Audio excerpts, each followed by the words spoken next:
You were the ones who killed them! As a kid, I thought my parents were invincible. They were always so strong and gentle.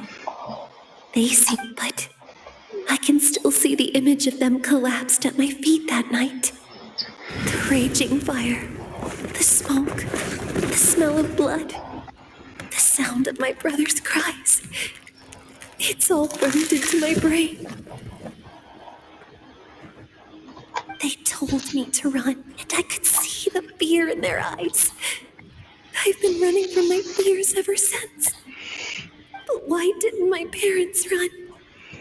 It must have been because... You can do it! Because of our family. When you have someone to protect, there's no backing down, no matter what.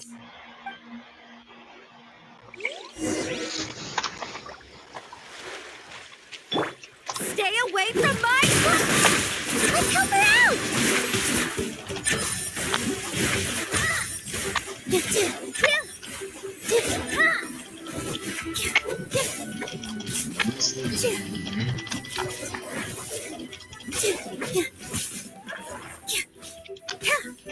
With all my strength. I can do this. I have to do this.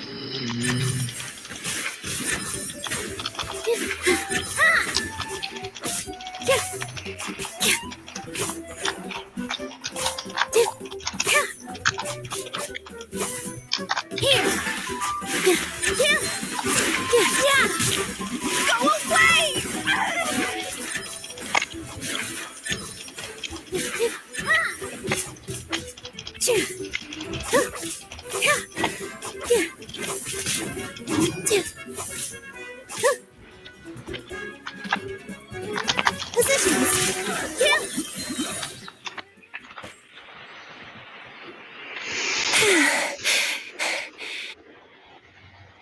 Where are the rest? Where are they hiding? That's impossible. They were gigantic beasts crawling with eyes, ready to devour everything in sight. No. Wait. What am I saying? Abyss monsters are not actually that scary. I've defeated them before. I know I have. She's back to normal! Kuchita! What just happened? That is quite embarrassing. Sorry about that. I've always envied warriors who don't get scared or feel lost. It really felt like I was getting stronger over the years. But in the end, maybe I never made any progress at all. Even though we're both scared of monsters, you were always the one who stepped up to protect me. But not anymore. I'm going to get stronger. From now on, we're in this together. Is that so? Then I'll look forward to the day when you'll be all big and formidable. I finally feel like myself again. I couldn't have done it without you all. Thank you for everything. I think I'll rest here for a bit. I don't think I can make it back to the tribe just yet. I'll keep you company.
Atoko's all better. Did you hear?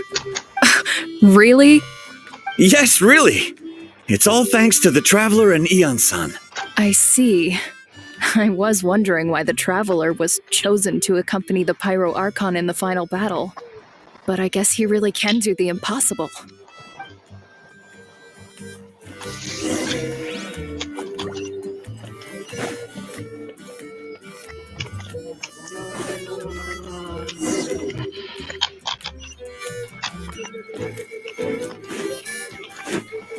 So all those rumors about the Traveler really are true. Kochita is getting better, too. Koichi, give me a hand for a sec. Right.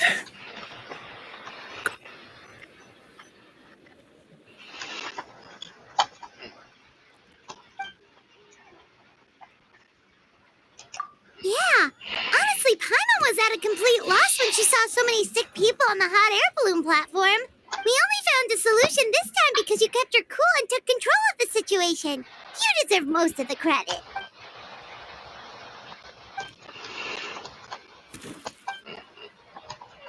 Whoa, you're right. That makes a lot of sense.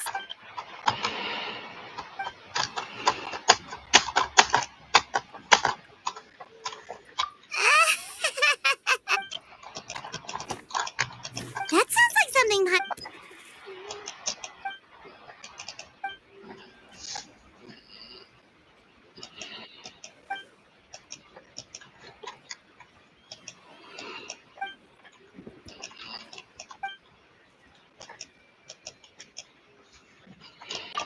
Oh, well, when you put it that way, Paimon's almost encouraged to start drinking kale juice tomorrow. No, today. Paimon will start today. You're amazing, Eon-san. You really make Paimon feel like she can do the impossible. Maybe your true strength is giving other people strength.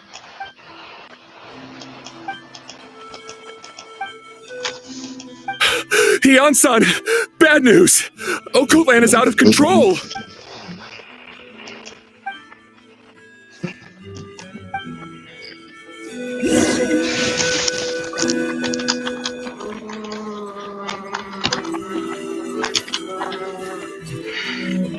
How's Okoland doing?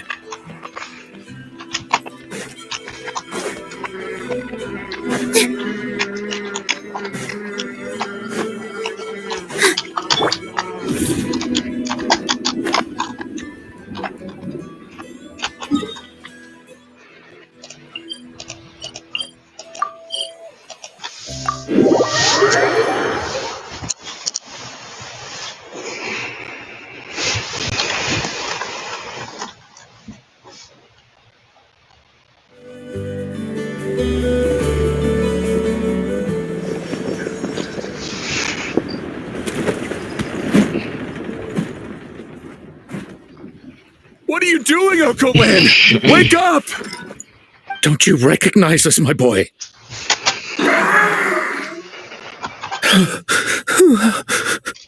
The Abyss monsters are everywhere. Everywhere. They've taken over the tribe. No corner is safe. Did we lose the battle? No. It's pointless to think about that now. A warrior only has one job. Fight until the very end. Careful! He's not himself! Oh, Kotlan!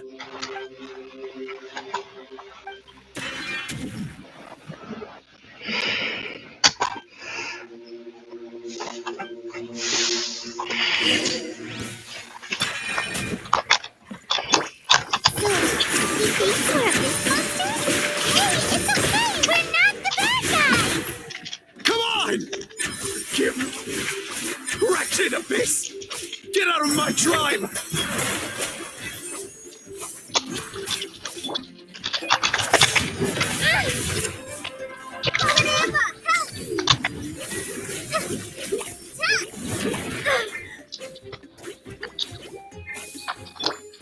Positions.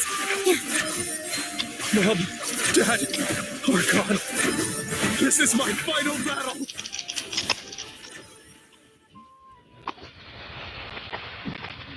Please, son, you've got to stop. You can't keep going like this. Wretched monsters. Give me my family back. Look, Uncle Lan, that's your father. He's standing right in front of you. Get out of my home. I'll never forgive you.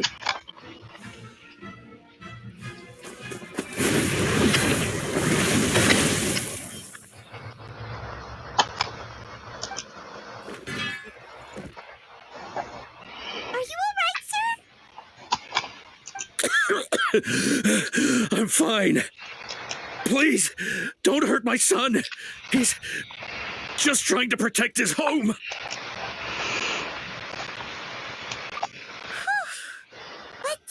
What should we do now? He's different from the other two. It's like he can't hear us at all. He keeps calling us monsters. We're basically enemies to him now. Oh, Kotlan.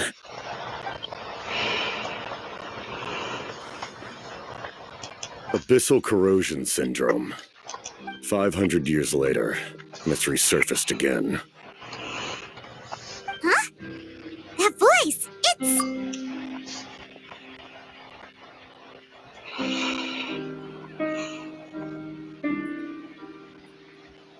Direct contact with high concentrations of abyssal power causes irreversible mental trauma in most people. The exact presentation will vary according to trauma level. Some will suffer from superficial hallucinations and maintain the capacity to perceive the outside world. In such cases, verbal and physical interaction can be used to break through the hallucination. However, there are also those who are so far gone, entrenched in hallucinations so deep, that medical intervention is the only option. That's why we developed the Drought of Lucidity. The draft of lucidity? It's a kind of medicine that can dispel the psychological impact of the abyss. The treatment comes with severe side effects, including chronic migraines for the rest of the patient's life. So, it's reserved for the worst cases. This man is a devoted warrior, one not easily swayed from battle. That is precisely why it's so difficult to pull him out of this hallucination. If you trust me to be true to my word, give him this. Wretched monsters! Setting up an ambush! Give me your worst! It's either your end or mine! Hurry! He's awake! Please, give him the draft. My son thinks he's alone in this world. In his mind, all his family and comrades are gone, and only enemies remain. There's nothing more painful for a warrior than losing everything you fought so hard to protect.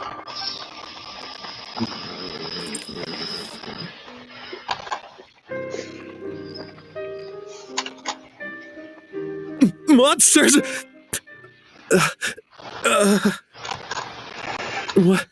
What's going on? Dad? What are you doing here? My head hurts. I just had the strangest dream. I dreamt the abyss took over the tribe. It's all right, my boy. It was just a nightmare. Let's go home. You need a good night's sleep. But first, I want to thank you for saving my son. May I ask your name?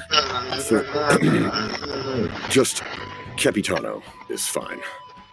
I owe you more than words can say, Mr. Capitano. My name is Mune. You're welcome in my home anytime. Time to go, son. Can you stand?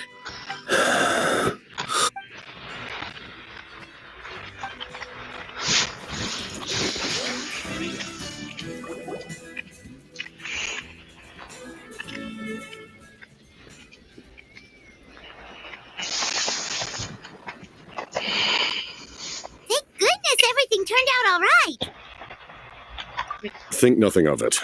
I agreed to offer you my aid, so this is merely a part of that duty. Besides, I care deeply about this land. Right. When we were with Moika, you told us you and your soldiers... That's right. My desire to protect this nation remains unchanged. When my platoon arrived in Natland 500 years ago, like you, we were true outlanders. But as time passed, I encountered the people of this land and witnessed their desperate struggle against the abyss. Though many of the warriors were rash and inexperienced, they were steadfast and fearless in battle, willing to do anything to protect their fellow citizens, oftentimes with complete disregard for their own survival. Just as I fought for the glory of Conria, they fought for the survival of their nation. We happened to share a common enemy, so I decided to offer my aid. We fought side by side to the very end. I traveled to many places after that, but I never forgot this land. It may seem difficult to understand, but the reason is really quite simple. That name carries with it the glory of my homeland and the honor of Natlan. Yet, I failed to bring my soldiers home. And I failed to help Natlan defeat the Abyss. But that's not your fault. The Abyss is way stronger than any of us imagined. You need not comfort me. I am no longer who I once was. Let the events of the past continue to collect dust in the annals of history. I will continue to help Natlan in my own way. Like, with the draft of lucidity? Who knew you could make medicine? Were you a doctor before? The drought was Guthred's invention. He was a respected military doctor, as well as my trusted second-in-command. We faced a similar situation to what you witnessed today. The endless battles against the Abyss triggered delusions among the soldiers, to the point where some attempted to kill each other. In order to develop a treatment as fast as possible, Guthred used himself as a test subject. Passed away shortly after the drought was complete. That's who he was. Unrelenting in his pursuits. No matter the cost, no matter the sacrifice. In the end, he even gave himself up for a chance at success.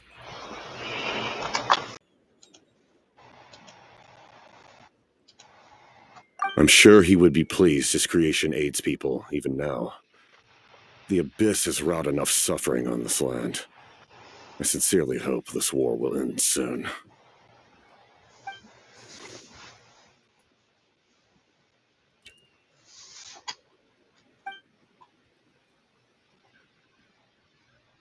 Stop worrying about other people's survival, about their losses and sacrifices. You just need to win. That must be why I've returned. For this moment. Please finish what you set out to do, Commander.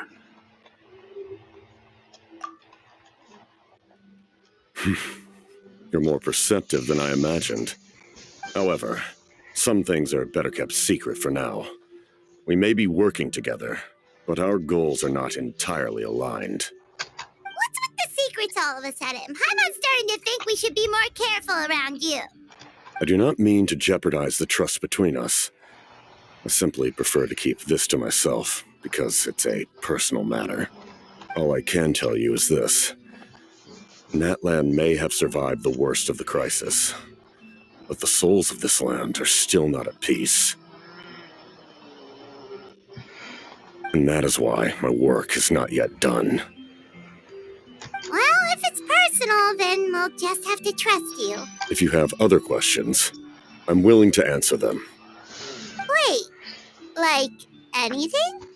Hana wants to know how you eat with the mask. Anything you want to ask, Traveler? Natlan must pay the price for Mawika's use of the Ruler of Death's power. That price is death. And only Mawika's death can clear the debt. Even now that the war's over and the threat to Natlan is gone, it looks like that death is still set in stone.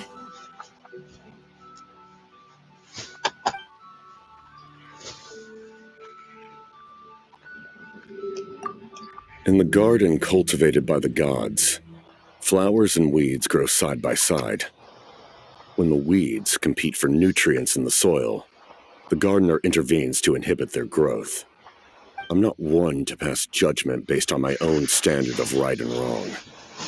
But it is an undeniable fact that she is responsible for my suffering, as well as that of my people. If that explanation is too difficult to understand, allow me to show you exactly what I mean.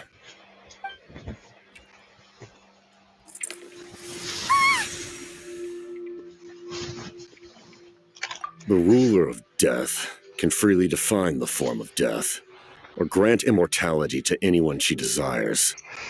Her power is a rule in and of itself. Faced with such an overwhelming level of power, it can feel hopeless to resist. But I am of the belief that, in this world, no destiny is unchangeable, no death inevitable, and no rule unbreakable. So, before the final moment truly arrives, we must fight harder than ever.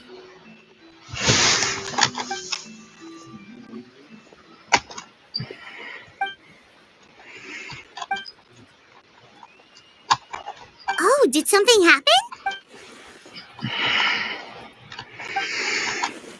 This is a critical time for you, Traveler. It's best not to delay, so let us end our conversation for now. Best of luck to you all. Goodbye.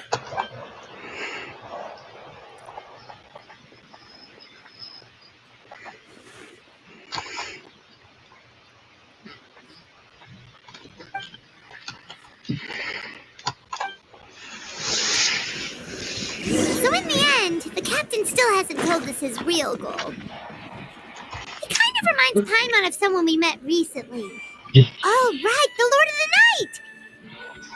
They just seem so tired, you know? Since they've both been alive for many centuries, do you think that's just what happens when you've been alive for too long?